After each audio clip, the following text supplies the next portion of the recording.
23 plus 65 plus 85 by 7 చేయాలి. ఇవన్నీ total చేయాల్సిన అవసరం లేదు. టోటల్ చేయకుండా మీరు ఏం చేస్తారంటే 7 ఇందులో క్యాన్సిల్ అయితే 1, 21 అంటే 2, 63 అంటే 2, 84 అంటే 1.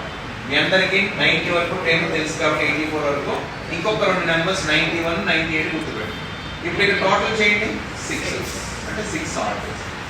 అంటే మీరు ఇవన్నీ టోటల్ చేసిన తర్వాత మళ్ళీ బై 7 చేసినా డైరెక్ట్గా ఇక్కడే చేసుకున్నా మనం ఈజీగా డైరెక్ట్గా ఎందుకంటే రిమైండర్ తీసుకున్నాం కాబట్టి ప్లస్ ఇందులో అన్నీ కూడా ప్లస్ సింబల్ ఉంది కాబట్టి డైరెక్ట్గా అప్లై చేసుకోవడం కావాలి. ఇప్పుడు దేనికైనా మీరు వర్తించుకోండి. అంటే ఫర్ ఎగ్జాంపుల్ నెంబర్ తీసుకుంటే 100 దాకా ఎప్పుడు కనబడదు కాబట్టి ఇలా ఇచ్చి అనుకోండి 36 ప్లస్ 88 ప్లస్ 99 ప్లస్ 60 బై 7. ఇప్పుడు కూడా 35 అంటే 1, 84 అంటే 4, 98 అంటే 1, 60 అంటే 4.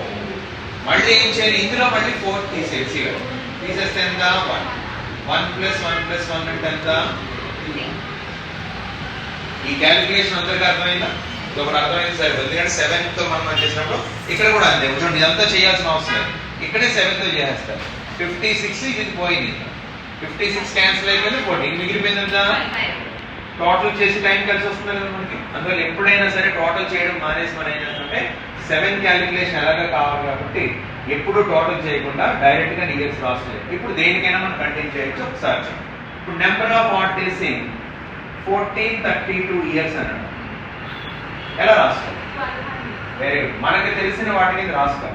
మనకు ఆల్రెడీ 1200 జీరో అని తెలుసు, 200 తెలుసు, ఇంకా 32 ప్లస్ 32 బై 1200 అంటే 0, 200 అంటే 3, 32 బై 4 అంటే ఎంత? ఇక్కడే బై 7 చేయండి. 28 అంటే 4, 1, 4 ప్లస్ 3 7 ఎంత మిగిలింది? Number of odd days. For example number of odd days 9